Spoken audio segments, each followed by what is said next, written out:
Ang baho ng itlog na pula. Naalala ko yung itlog ng mister ko. Uy, Peter. O, ikaw pala, negra.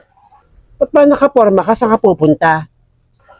Ngayon namin pupuntahan yung yung bahay ni Blandina kasi naiwan ko yung ATM ko dun sa ilan na aparador namin.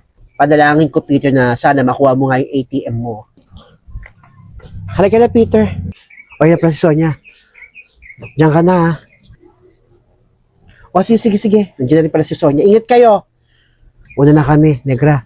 Halika na, Sonia.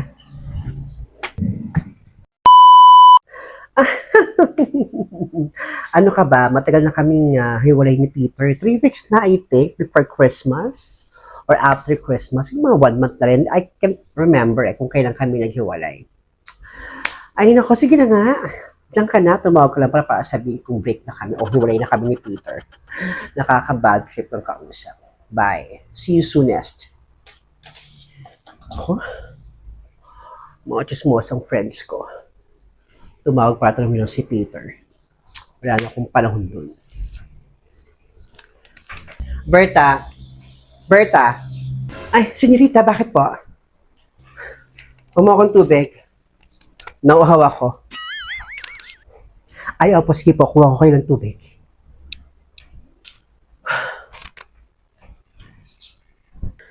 Ay, nako. Ba't ba lang bis na bis kaya yata? Alis ba tayo? Ano ka ba, Blandina? Aalis tayo. Punta tayo ng Ayala Alabang. Diyan sa ATC. Mag-grocery ako. Parang ayoko nang umalis. Ang init-init kasi sa labas. Huwag kang nga maarte. Nakakart tayo. May sunblock yung kain natin. Tsaka ang dami-dami kong sunblock dyan sa kwarto. Di mag-sunblock ka para di ka mainitan. Napaka-arte mo. Ay, nako. I-reply na ba si Nena, ma? Magbibigay ba ng 10 milyon para tubusin si Adelpha, yung nanay ni Peter? Hindi pa nag-reply si Nena. Malamang, umiikot mga tumbong doon sa kakalap ng 10 milyon. Malamang nagkukumahog ngayon at iikot ang mga tumbong doon sa kakalap ng 10 milyon para makita pa yung Adelpha na yan. Tsaka teka nga, ma, huwag si Nena ang tawagan mo, si Peter. Si Peter para ma-stress siya. Ano namang alam ni, ano namang pakinin na doon kay Aling Adelpha. Sa bagay, may point ka. Bakit nga naman sila nang tinatawagan ko? Naman niya nanay yun. Pero ka mag-alala, tatawagan ko din yan si Peter para maghaglit ng 10 milyon pagtubos ng nanay niya. Diyan ka na muna, punta ako doon sa Hardin. O sige, ma. Magdildo ako ng halaman. Ito, Berta. Hoy, Berta! Pakapil ng babae. Pag-inutos ng tubig.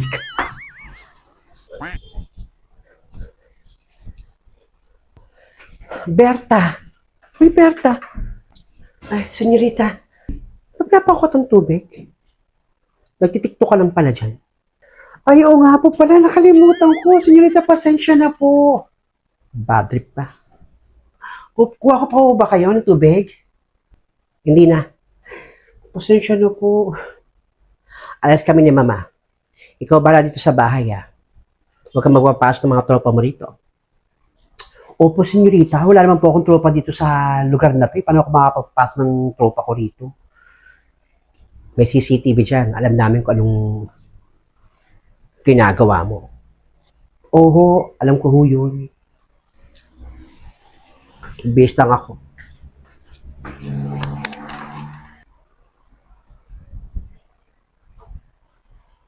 Pasalamat siya, may pera siya, no? Pero kung wala siyang pera, magka-level lang naman kami ng itsura.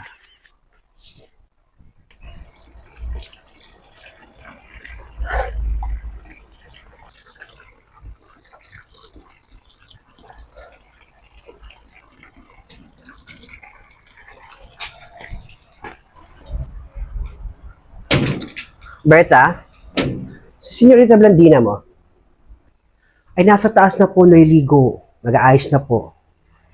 Ganun ba? O sige, timpla mo akong kape. Bago mo lang pumunta dun sa Alabang Town Center, gusto ko timpla mo akong kape. Muna ako ng kape. Ay, sige po, senyora. Gagawa ko po kayo ng kape. Pati kape, titimpla pa. Hindi makagawa lang ko sa iyo ng kape. May binubulong ka? Ay, wala po, senyora. Sabi ko, gagawa na po ako. Kala ko may sinasabi ka eh. Wag ako ha, aga-aga.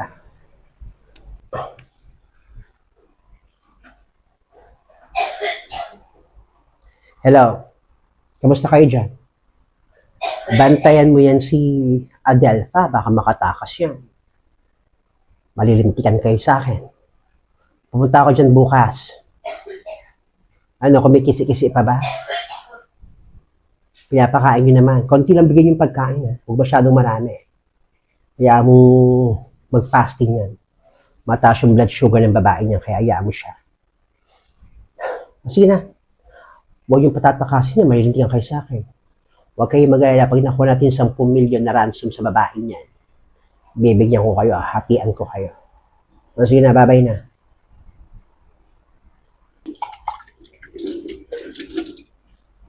Saan ba to si Berta?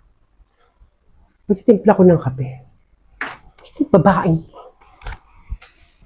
Saan ba tong babaeng to? Hoy, Berta! Ay, senyora. Sabi ko, timpla mo ko ng kape. Ay, naku, senyora, pasensya na po kayo. Nakalimutan ko. Papatimpla nga po pala kayo ng kape. Inuna ko lang itong hugasan yung plato. Inuna mo pa yung paghugas ng plato. Timpla ko pa ho ba kayo? Wag na. Sa Alabang Town Center na kami nagkakape. Ganun ho ba? O sige ho. Pasensya na po, senyora. Binibwisit mo ko.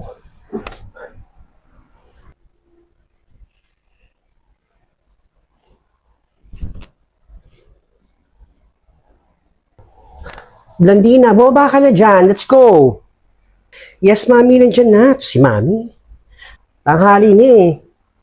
Oo, nandyan na. Berta, dito ka sa loob ng bahay ah.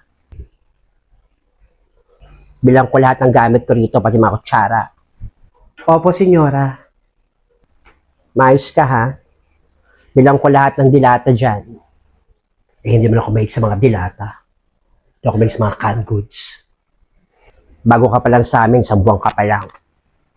Namiss ko tuloy yung katulong ko dating si Sonia. Napakasipag. Ikaw, ewan ko sa'yo. Ingat po kayo. Hoy, Berta. Narinig mo naman yung sinabi ng mami ko, di ba? Oho, narinig ko yung sinabi ng mami nyo. Bilang namin lahat ng mga gamit dito. Kaya huwag kang papasok sa kwarto ko, ha? Pareho ng ugali, pareho yung bulok ang ano. Gabi pa kami makakauwi, alak mo lang tong pintuan. And don't open the door, no matter who knocks. Opo, hindi ko pabubuksan yung pintuan kahit sino pong kumatok.